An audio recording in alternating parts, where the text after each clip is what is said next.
Hari ini kita mau belajar long term debt. Long term debt itu kan utang jangka panjang.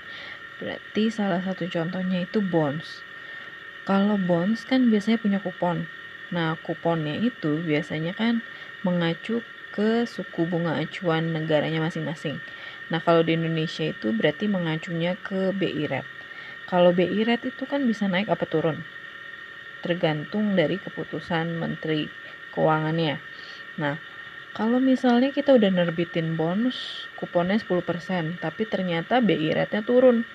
Berarti kan kita jadinya rugi dong, bayar bunganya lebih gede, padahal suku bunga acuannya udah turun.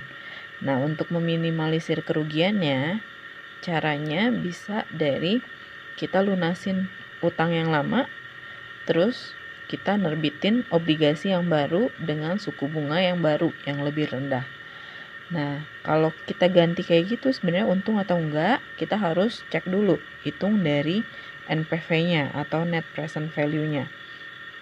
Contoh, kita punya obligasi lama umurnya 10 tahun, 0 sampai 10, tiba-tiba di tahun kelima suku bunga acuannya turun. Berarti pada saat tahun kelima kita lunasi obligasi lama, terus kita terbitin obligasi baru sesuai dengan sisa umur obligasi lama. Berarti kita terbitin obligasi barunya dengan umur 5 tahun. Ya.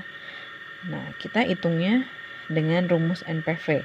NPV itu kan net present value atau kita mau ngitung keuntungan saat ini. Yang namanya keuntungan, rumus dasarnya pendapatan dikurangin biaya. Ya. Nah, kalau untuk rumus NPV, pendapatannya dari apa sih? Pendapatannya dari penghematan bunga dari obligasi lama ke yang baru. Kan suku bunganya turun, berarti kita dapat menghemat pembayaran bunga. Nah, itu adalah pendapatannya. Biayanya itu apa? Biayanya itu bisa dari pelunasan obligasi lama dan penerbitan obligasi baru. Nah, sekarang kita lihat rumusnya. Nah, untuk pendapatannya dapatnya dari R1 kali D1 dikurangin R2 kali D2. Ini adalah selisih bunga. R1 itu tingkat suku bunga obligasi lama, dikali D1 itu nominal obligasi lama, dikurangin R2 suku bunga obligasi baru, dikali D2 itu nominal obligasi baru. Jadi, bunga kali nominalnya diselisihin, berarti kan ada penghematan bunganya. Nah, terus penghematan bunganya dikali 1 min tax. Kenapa dikali 1 min tax? Yang namanya pembayaran bunga pasti menghasilkan penghematan pajak. Makanya harus dikali 1 min tax. Nah, terus penghematan bunga setelah pajaknya ini kita kali PVIFA. Kenapa dikali PVIFA? Karena penghematan bunganya itu dapatnya berulang. Ya, kalau misalnya 5 tahun kita terbitin obligasi baru, berarti kalau bunganya dibayar tahunan, berarti kita ada 5 kali dapat penghematan bunga. Makanya dikali PVFA. K, N. Nah, K-nya ini itu bisa didapat dari R2 kali 1 min tax. Ya. R2 itu suku bunga obligasi baru dikali 1 min tax lagi, karena seperti tadi bunga menghasilkan penghematan pajak. Nah, N ini periode obligasi baru. Nah, untuk biayanya itu tinggal delta D kali PVF. Kenapa dikaliin? Delta D ini kan selisih biaya, dapatnya dari biaya penerbitan setelah pajak ditambah biaya pelunasan obligasi baru sesudah pajak. Delta D ini harus sesudah pajak. Nah, kenapa dikalinya PVF? Karena kita mengeluarkan biayanya itu cuma 1 kali, pada saat menerbitkan obligasi baru atau pada saat melunasi obligasi lama. Ya. Sampai sini rumusnya berarti R1 kali D1 min R2 kali D2 dikali 1 min tax dikali PVFA, itu pendapatannya, dikurangi biayanya delta D kali PVF. Nah, D2 di sini kita dapatnya dari D1 ditambah delta D. Nah, itu rumusnya. Nah, ini sederhana. Untuk soalnya kita lihat soal yang ini, soal 1. Kuponnya obligasi lama 12% dibayarkan setiap setengah tahun, berarti itu R1. Karena ada penurunan tingkat suku bunga menjadi 9%, berarti 9%-nya itu R2. Terus untuk menarik obligasi dibutuhkan biaya 5.250.000 setelah pajak, berarti itu delta D. Obligasi yang saat ini dimiliki senilai 950 juta itu D1. Tingkat pajaknya 40%. Apakah obligasinya akan diganti jika sisa umurnya adalah 5 tahun? 5 tahun itu adalah N-nya. Jadi untuk soal ini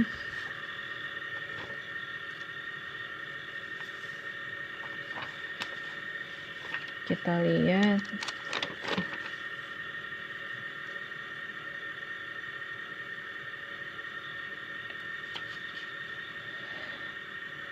tadi diketahuinya R1-nya 12% per tahun, tapi dibayarnya setiap setengah tahun, berarti R1-nya itu harus kita bagi 2, jadi 6% per semester.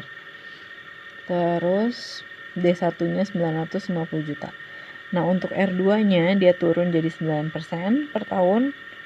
Nah kalau semester berarti dibagi 2 jadi 4,5% per semester.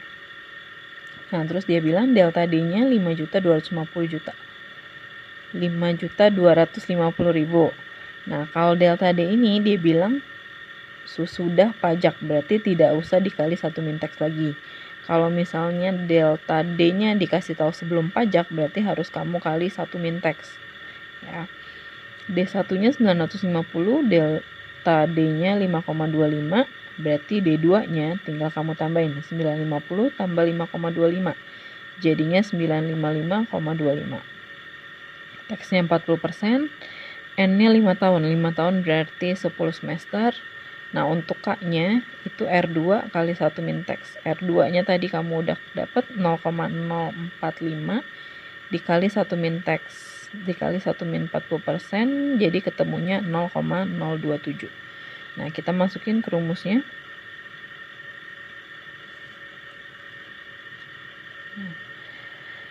R1-nya 0,06, D1-nya 950, R2-nya 0,045, D2-nya 955,25.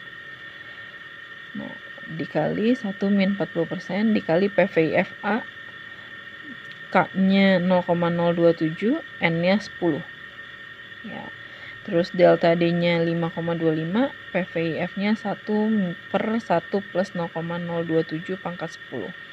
Untuk penghematan bunganya ketemu 14.013.750 dikali 0,06, PVIFA-nya ketemu 8,6623, terus dikurang 5,25 juta dikali PVIF-nya ketemu 0,7661.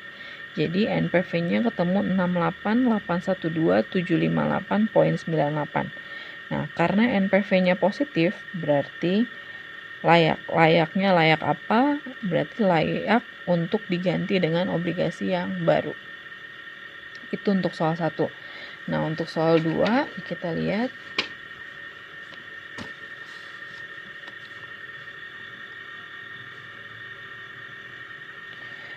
Dia punya obligasi nilainya 250 juta dengan kupon 18% dibayarkan per kuartal. Berarti 250 jutanya itu D1, kuponnya 18% itu R1 dibayar per kuartal. Jangka waktunya 10 tahun dan memiliki opsi tarik.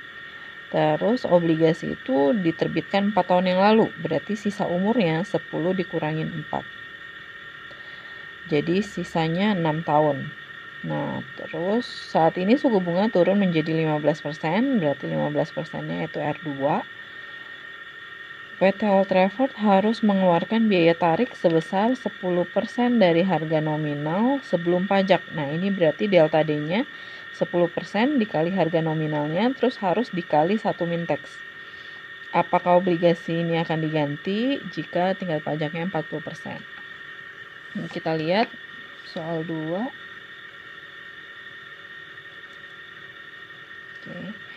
R1-nya 18%, dibayarnya per kuartal, berarti dibagi 4, ketemu 0,045.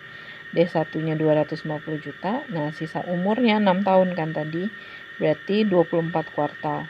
Nah R2-nya 15% dibagi 4, 0,0375.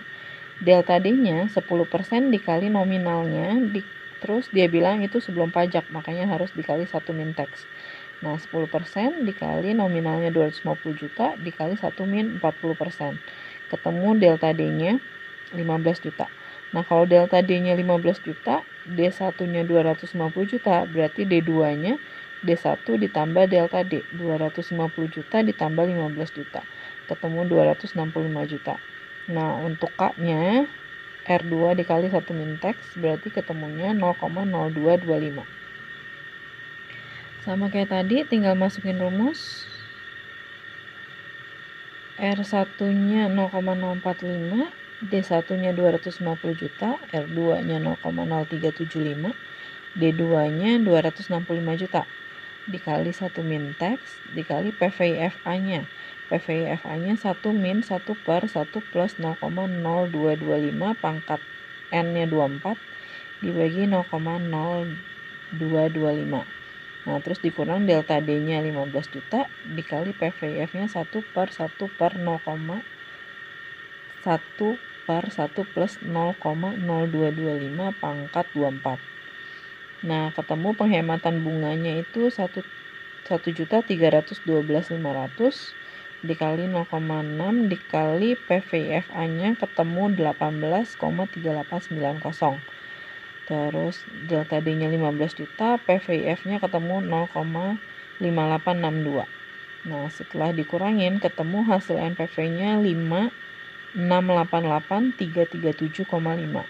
Karena hasil NPV-nya juga positif, berarti obligasi lama layak diganti dengan obligasi baru.